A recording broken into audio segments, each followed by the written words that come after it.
And I do these live streams 5 days a week, Monday through Friday, and they help women get their lives back. They help women get themselves back into alignment, get their brains working the way they're supposed to work, their nervous system working the way it's supposed to work, understanding how trauma from a narcissist works.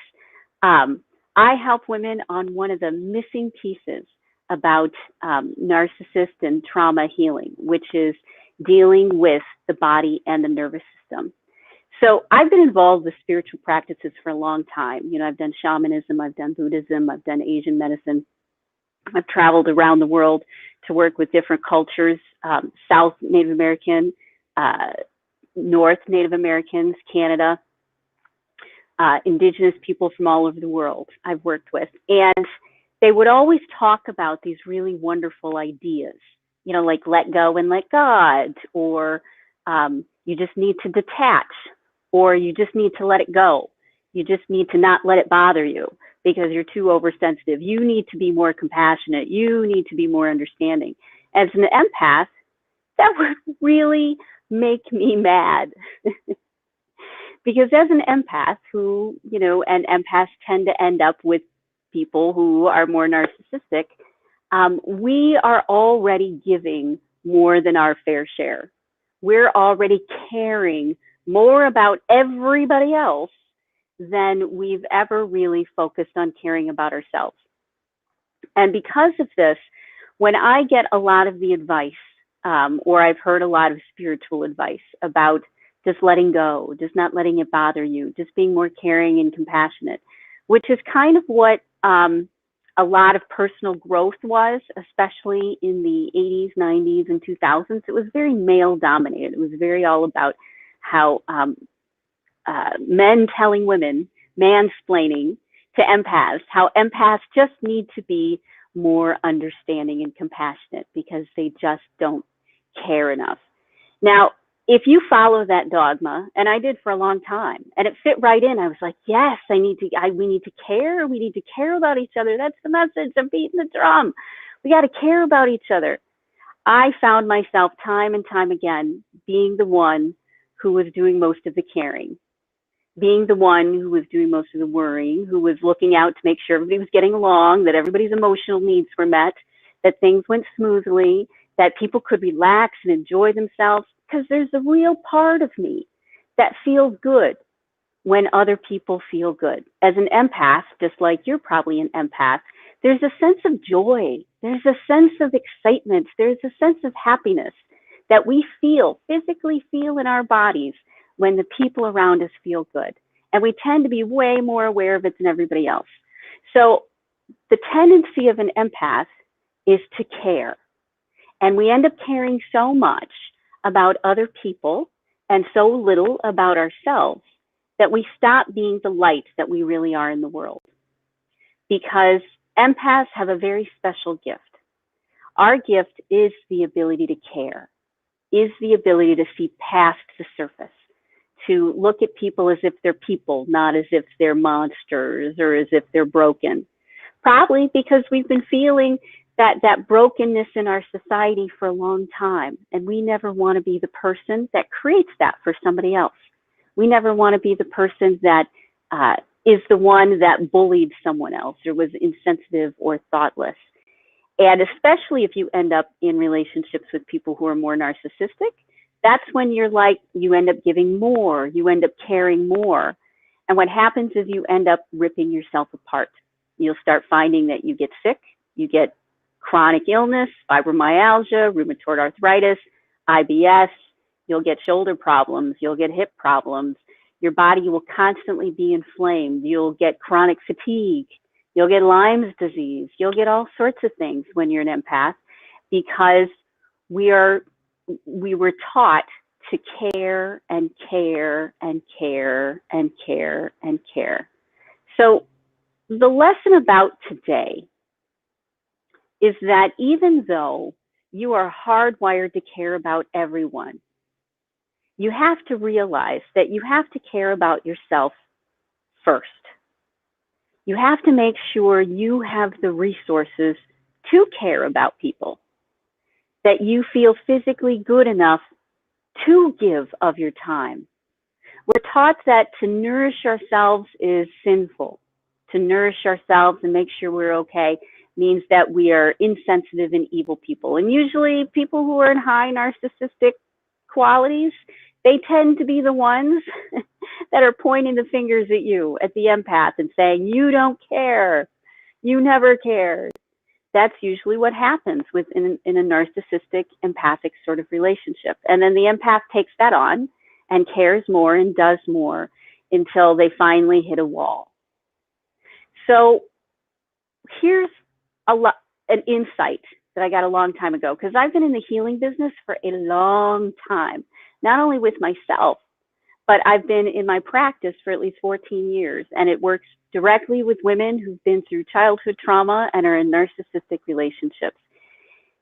And one of the things that I learned is people have things that they need to learn in order to be good people, stuff that they didn't learn when they were kids. Maybe they needed to learn how to stand up for themselves. That was me. I didn't get that lesson when I was younger, hence why you end up in relationships with narcissists, because narcissists push empaths to learn that lesson, that you can't allow bullies to push you around. Other people have other lessons to learn. Their lessons might be respect, how to respect other people, might be self-awareness. It might be the ability to manage their own emotions. You know, when we look out at the world, part of us wants to help other people feel better. And if you listen to the pundits, they'll always say, oh, well, because you're helping that person feel better, it's because you're distracting yourself from how much pain you're in. Well, that's partially true. But the deeper reality is we sincerely care. We physically feel what the people are feeling around us, and we care because we don't want to feel so uncomfortable. So actually, many times when we're trying to make a situation better, it's not that we're ignoring how uncomfortable we are. We are actually taking responsibility for our discomfort and saying, oh no, enough. I need to feel better. I can't keep doing this. This isn't my cup of tea. We got to do something different. We can't keep going down that path. The empath many times is the canary in the coal mine. They're the ones who they're yipping, as Maria Shriver would say, or we're squawking, or we're making noises, we're chirping, we're saying, hey, this is going down the wrong path. We need to do something different. So empaths tend to be the first people who sound the alarm when it comes to there actually being problems. And we end up with narcissists in our lives, as I said, because they are helping teaching us some of our lessons, like how to use our voice, how to tell people and let people know what's going on that they don't see. That's part of our job, is to be the ones that point out to people. And if we don't respect the value of that voice, if we don't bring it out into the world, then the world is a lesser place because of it. So how do you let other people have their lessons? You know, how do you help yourself not try to make them feel better so that you feel better? Because it's a natural thing. Most empaths tend to be people pleasers. In order to manage our stress, we're like, just let me help you feel better, because then I can feel better, because I feel you and you are upset and I don't want to feel this upset anymore. That's where the feeling of walking on eggshells can come from, because empaths are very sensitive to the energies around them, and they can tell when things are tense. They can tell when things are a problem. So we have this natural desire to help other people feel better, and that's just normal. But you have to learn that just like a narcissist is helping you find your voice and learn how to stand up for yourself and protect yourself and respect yourself and be the leader that you're supposed to be, you are also helping other people learn the things that they were supposed to learn when they were kids. You know, you learned about respecting other people. You learned about the value of community. You learned about how important it is that we take care of each other and we take care of our family. You learned that lesson. Many, many, many people in this world, as you can see by the unrest we've had over, you know, the election and everything else going on in the US, you can see that. And we want to tend to make things better. But if we make things better, then people don't get what they needed to learn. Now, I used to think, there's all of this stuff, this metaphysical, spiritual stuff about we come to this life to learn a lesson. And that really went around in my head a bunch of times, because I couldn't make sense of it. I was like, what do you mean? Like my soul came, my spirit came, and it decided ahead of time? I don't know about that. But what I do know is when we're growing up, we're supposed to learn specific things about how to be a good human, about how to be a good adult. And most of us didn't get it because our families and our cultures and communities didn't have a very balanced perspective, especially in the US. So a lot of women, especially empaths, were taught to keep their mouths shut, don't be seen, don't be heard, and make everybody happy. And that isn't in anyone's best interests, because then what we do is we don't allow people to have the consequences of their actions. And if they don't have the consequences of their actions, then they don't grow as people. And then instead, they just get older. And then they're a 4-year-old or a 5-year-old or an 8-year-old in a 80-year-old man's body. That's what happens when we help people feel better as an empath. It may help with the moment because we know how to set the lighting right and the music right and how to fix the perfect dinner and how to say the right thing to soothe somebody's ego. But what that really does is it encourages this unrest. It encourages the idea that people are broken. It encourages finger pointing and blame and hidden resentment in us. I can't tell you, I've had to work through a lot of hidden resentment of how many times I put myself last in order to help somebody else feel better. That's just a natural empathic trait. So it's important for you to know that it's not good for you to help everybody else feel good unless you're totally on board with it, unless intuitively in your brain, in your heart, in your gut, you're like, yes, this is the situation.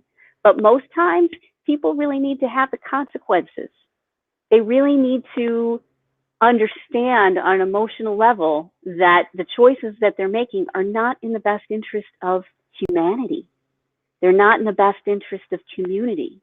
They're not in the best interest of family.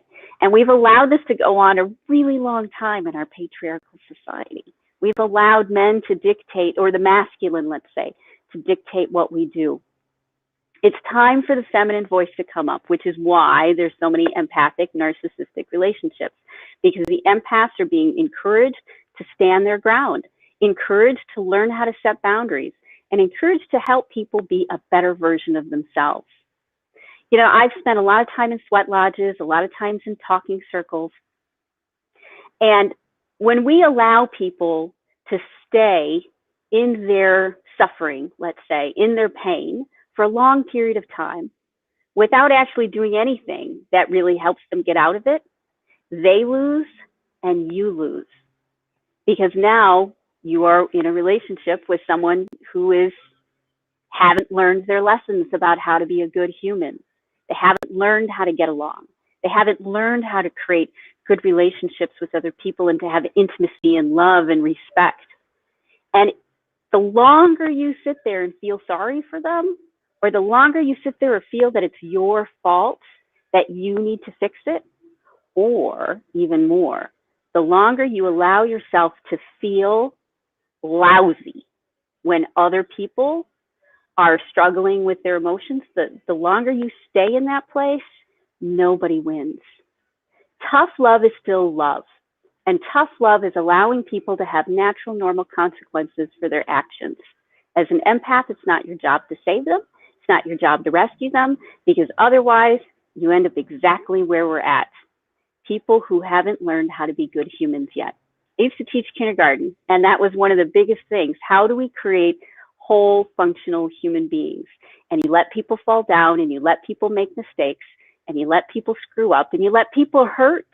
You have to let people hurt, because if you don't let them hurt, then they just stay trapped in their own little cycle of madness and crazy and sadness and depression.